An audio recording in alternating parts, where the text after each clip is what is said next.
ఏం చేస్తామని అట్లా పరిస్థితి అంటే ఏం చేస్తాం అంటే ఇప్పుడు జర్నలిస్ట్గా ఉండడానికి లేదు, సిటిజన్గా ఉండడానికి లేదు, కనీసం పొలిటికల్ యాక్టివిస్ట్గా ఉండడానికి లేదు, ఏం చేసే పరిస్థితి లేదు. ఆడ నిలబడద్దు అంటారు, రోడ్డు మీద ఉండద్దు అంటారు.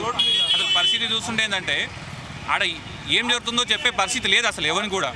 పోలీసులు అయితే తీసుకుపోరు, వేసుకుపోతాం, అరెస్ట్ చేస్తాం, వీళ్ళకి తెలిసింది ఒకటే ఉన్నట్టు అరెస్ట్ చేసే పరిస్థితి నడుస్తున్నట్టున్నది. కానీ ఎన్నో నడుస్తుందో చూద్దాం. ఎవరోడు ఏమి ఎక్కువ చేస్తారో అవన్నీ మేము కూడా తెలుసుకుంటున్నాం, మేము కూడా రాసుకుంటాం, గుర్తుపెట్టుకుంటాం. ఎవరిని వదిలిపెట్టే ముచ్చటే ఉండదు. చూద్దాం ఎన్ని రోజులు నడుస్తుంది ఈ కథ. ఎలా చూడొచ్చు రాష్ట్రంలో పరిస్థితులు, పోలీసులు ఈరోజు తీరు? ఒకటండి, ఇప్పుడు నిర్బంధం అమలు చేస్తామంటే భయపడేది లేదు. మాకు హక్కు ఉంది. మేము ఖచ్చితంగా ఇప్పుడు ఈ కేసు ఒక ఉద్దేశపూర్వకమైనటువంటి నిర్బంధాన్ని అమలు చేసే కేసు, కక్ష సాధింపు కాబట్టి దాంట్లో వారికి ఏసీబీ నోటీసులు ఇచ్చింది, వారు విచారణకు వెళ్ళారు. కొంతమంది కార్యకర్తలు ఇక్కడికి మద్దతుగా వచ్చారు. నేను ఏమంటానంటే ఇక్కడ పూర్తి స్థాయిలో ప్రభుత్వ నిర్బంధాన్ని బీఆర్ఎస్ పార్టీ ఎదుర్కొంటుంది. ఇటువంటి కక్షపూరిత సాధింపు చేసినటువంటి కేసులను న్యాయపరంగా ఎదుర్కొంటాం. ఎవరం కూడా భయపడేది లేదు. ఇప్పుడు పెట్టిన కేసులు కేటీఆర్ మీద వర్తించవు అనేది కూడా ముందు నుంచి మీ వాదన? మేము ముందు నుంచి చెప్తున్నాం. ఇది యాంటీ కరప్షన్ కేసు పెట్టారు. దీనిలో కరప్షన్ లేదు, ప్రభుత్వ నిధులు దుర్వినియోగం అయ్యింది లేదు, ఎవరు దీనిలో డబ్బులు దొబ్బింది లేదు, క్విడ్ ప్రో క్వో అని మీరు చెప్తా ఉన్నారు, అది జరిగింది కూడా లేదు. అన్ని విషయాలు ప్రజాబాహుల్యంలో చెప్పాం. ఖచ్చితంగా రేపు ఇవాళ ఏసీబీ విచారణలో కేటీఆర్ గారు చెప్తారు, తర్వాత న్యాయస్థానాలు కూడా ఈ విషయాన్ని చెప్తాం. ఈ కేసులో he will come out clean. There is no corruption, there is no quid pro quo. It's an intentional suppression of the from the government side on BRS party. సాక్షిగా ఇక్కడ ఏం జరుగుతుందో మీరే చూస్తున్నారు. ఎంత కుట్రపూర్వకంగా ఫస్ట్ ఆఫ్ ఆల్ కేసు పెట్టడమే చాలా కుట్రపూర్వకంగా కేసు పెట్టారు. అంటే ఇక్కడ కనీసం ప్రజాస్వామ్యంలో మా నాయకుడు వెంట మేము ఉండి ఏం జరుగుతుందో తెలుసుకునే స్వేచ్ఛ కూడా మాకు ఇవ్వని పక్షంలో పోలీసులు వ్యవహరిస్తున్నారు.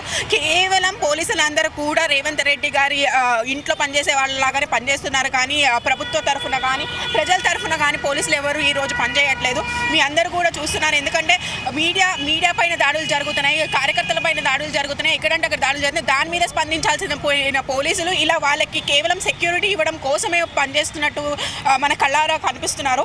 ఎందుకంటే ఏం జరిగింది అక్కడ, ఏం జరిగిందో కూడా తెలుసుకునే స్వేచ్ఛని, అలానే మా కార్యకర్తలు నాయకులు అంతా ఆందోళనగా రాష్ట్ర వ్యాప్తంగా కూడా ఆందోళన అవుతున్న సమయంలో మేము చెప్పాల్సిన అవసరం మాకు ఎంతోనో ఉంటుంది. కాబట్టి మా బాధ్యత మా పైన ఉంటుంది. కాబట్టి ఏం జరుగుతుందో కూడా కార్యకర్తలు కానీ తెలంగాణ రాష్ట్ర ప్రజలందరూ కూడా తెలుసుకోవాలని కోరుకుంటారు. కాబట్టి మేము ఇక్కడ ఉండాలి అని, మేము మా నాయకుడు వెంట మేము ఉండాలని మేము కోరుకుంటాం. కూడా తప్పంటే ఇంకా ప్రజాస్వామ్యంలో ఇంతకన్నా దౌర్భాగ్యం ఏం లేదనుకుంటున్నాం. కేటీఆర్ని ఏసీబీ అరెస్ట్ చేస్తే తర్వాత మీ కార్యాచరణ ఏంటి? అట్లాంటిది ఏం జరగదండి. ఎందుకంటే ఆ కేటీఆర్ గారు చాలా స్పష్టంగా మీ అందరికి కూడా ఇప్పటికీ చాలా ప్రెస్ మీట్లు పెట్టారు. మీ అందరికి కూడా ఒక్క రూపాయి అవినీతి కూడా జరగలేదు, ఒక అనాపైసా అవినీతి కూడా జరగనప్పుడు ఏసీబీ కూడా ఎలాంటి యాక్షన్ తీసుకోదు. కాబట్టి న్యాయం పైన, న్యాయవాదుల పైన, అలాగే కోర్టు పైన మాకు పూర్తి నమ్మకం ఉంది. కాబట్టి ఎటువంటి యాక్షన్ జరగదు, అటువంటిది ఏం జరగదు. ఇది కేవలం కుట్రపూర్వకంగా జస్ట్ మీకు తెలుసు ఆల్రెడీ కేటీఆర్ గారు చెప్పారు 3D పరిపాలన జరుగుతుంది. ఇక్కడ ఓన్లీ డిస్ట్రాక్షన్ చేయడానికి ఏదైతే 6 హామీలు మేము అడుగుతున్నామో 420 6 హామీల పేరు మీద 420 హామీలు వాళ్ళు ఏదైతే అనౌన్స్ చేశారో అది ప్రజలకు ఎప్పుడు అందిస్తారు అని మేము నిరంతరం ప్రశ్నిస్తుంటే దానికి జవాబు చెప్పడం చేతకాక, 6 హామీలు గ్యారెంటీలు అమలులోకి తీసుకురావడం చేతకాక కేవలం డిస్ట్రక్షన్ పేరుతో ఇలాంటి కేసులు పెట్టడం తప్ప ఎటువంటి ఇందులో ఆధారాలు రావు, ఏమి రావు. మీరే పూర్తి స్థాయిలో మీకే తెలుస్తుంది. ఎందుకంటే ఈరోజు విచారణ తర్వాత మీకే తెలుస్తుంది, నిజాలన్నీ బయట ఉంటాయి. నిజం ఎప్పుడైనా బయటకు వస్తుంది. రోజుల క్రితం కవిత గారి అరెస్టు, ఇప్పుడు కేటీఆర్ని కూడా ఏదో రకంగా ఇబ్బంది పెట్టే ప్రయత్నాలు, అంటే బలపడుతున్నటువంటి పార్టీని అణగదొక్కేటువంటి ప్రయత్నం అనుకో. అంతే కదండి, తప్పకుండా. ఎందుకంటే బీఆర్ఎస్ పార్టీ ఒక ఉద్యమ పార్టీ, ఒక రాష్ట్రాన్ని తీసుకొచ్చిన పార్టీ. మీకు రాష్ట్రంలో పార్టీలు అనేక పార్టీలు ఉంటాయి, రీజనల్ పార్టీస్, కానీ రాష్ట్రాన్ని సాధించిన పార్టీ బీఆర్ఎస్ పార్టీ, ఒక ఉద్యమం పార్టీ.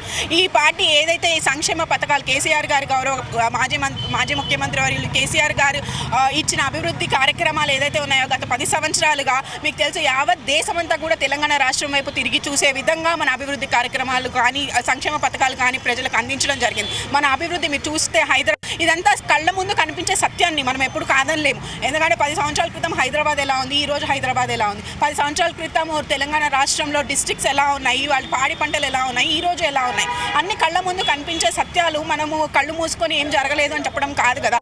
యావత్ సంక్షేమ పథకాలు అమల్లోకి తీసుకురావాలనే ఉద్దేశంతో బీఆర్ఎస్ పార్టీని టీఆర్ఎస్ని బీఆర్ఎస్ చేయడం జరిగింది. ఎందుకంటే దేశవ్యాప్తంగా కూడా ఇవి అందాలి, ప్రతి ఒక్కళ్ళు కూడా అందుకోవాలి. మెయిన్గా మనం సాధించింది 24 గంటల పవర్, అది దేశవ్యాప్తంగా అందించాలనే సదుద్దేశంతో ఆయన టీఆర్ఎస్ పార్టీని బీఆర్ఎస్ పార్టీగా మార్చడం జరిగింది. కాబట్టి డెఫినెట్గా ఎక్కడైతే కాంపిటీషన్ పెరుగుతుందో మేము అందించాం. ఏంటంటే ఇంట గెలిచి రచ్చ గెలవాలన్నట్టు మనం ఆల్రెడీ తెలంగాణ రాష్ట్రంలో సాధించింది దేశవ్యాప్తంగా తీసుకెళ్లాలనే ఉద్దేశాన్ని అణగదొక్కాలనే ఉద్దేశంతో బీజేపీ కాంగ్రెస్ ఈరోజు కుట్ర పన్ని ఈరోజు కవిత గారి మీద అక్రమ కేసులు పెట్టడం కానీ, ఈరోజు కేటీఆర్ గారి మీద ఇలాంటి కేసులు పెట్టడం కానీ జరిగింది. కనీసం నిలబడి కూడా ఇస్తలేరు. మేము వెళ్ళిపోతుంటే కూడా వెళ్ళిపోనిస్తలేరు. అసలు వాస్తవానికి వెళ్ళిపోతుంటే అనవసరంగా మాట్లాడుతున్నారు. సరే, ఇక్కడ అందరినీ పంపించేసి ఏదో అరెస్ట్ చేయాలనే ప్రయత్నం చేస్తున్నారా మరి ఏంటిదో కానీ, ఒకటైతే శాంతియుతంగా మీరే చూసిర్రు, కేటీఆర్ గారు లోపలి వెళ్ళిర్రు, నాయకులు అందరం కూడా మేము వచ్చి ఇక్కడి వరకు సెండ్ ఆఫ్ చేసుకొని వెళ్ళిపోతున్నాం. సో దానికి వీళ్ళు అంతా అత్యుత్సాహంగా ఇంటి దగ్గరికి పోలీసులను పంపించి ఇక్కడ కూడా ఎవరిని ఉండనివ్వకుండా ఏదైతే చేస్తున్నారో అందరిని ఇక్కడికి వెళ్ళి పంపించేసి అరెస్ట్ చేయాలనే ప్రయత్నం చేస్తున్నారా మరి మాకైతే మేమైతే కోఆపరేట్ చేస్తున్నాం. మీడియా వాళ్ళను ఉండనిస్తలేరు. మీకు అర్థమవుతున్నది ఏంటంటే పోలీస్ డిపార్ట్మెంట్కి కూడా పాపం ఇది నచ్చలేదు. వాళ్ళు ఫ్రస్ట్రేట్ అయి ఉన్నట్టున్నారు. ఆ ఫ్రస్ట్రేషన్ని అందరి మీద చూపెడుతున్నారు, మీడియా వాళ్ళ మీద చూపెడుతున్నారు, ఇక్కడ ఉన్న వాళ్ళ మీద కూడా చూపెడుతున్నారు. మేము వెళ్ళిపోతున్నాం. కానీ ఒకటి ఏంటిదంటే మీ మీడియా వాళ్ళని కూడా మేము కోరుతున్నది ఏంటిదంటే ఇక్కడికి వెళ్ళి రిమాండ్కు పంపించే ఒక కుట్ర చేస్తున్నారా అనేది కూడా ఆలోచించాల్సిన అవసరం ఉన్నది. ఎందుకంటే పిలిచిర్రు విచారణకు, అది కూడా ఏంటిది నిన్న చెంపపెట్టు లాంటి పరిస్థితి వాళ్ళకు. కోర్టే చెప్పింది కదా అడ్వకేట్ని కూడా అలౌ చేస్తాము అని చెప్పిర్రు, అడ్వకేట్ కూడా వచ్చిర్రు. సో ఇవాళ చాలా మేము కోఆపరేట్ చేస్తున్నప్పుడు వాళ్ళు ఇంత ఏదైతే తీవ్రంగా హరీష్ రావు గారి ఇంటి దగ్గరికి పోలీసులను పంపించడం అంటే ముందే ఫిక్స్ అయిపోయారా అరెస్ట్ చేద్దామని, ముందే ఫిక్స్ అయిపోయారా ఇవాళ రిమాండ్కి పంపిద్దామని. సో ఇవాళ డెఫినెట్గా ఏంటిదంటే మేము కోఆపరేట్ చేస్తున్నాము.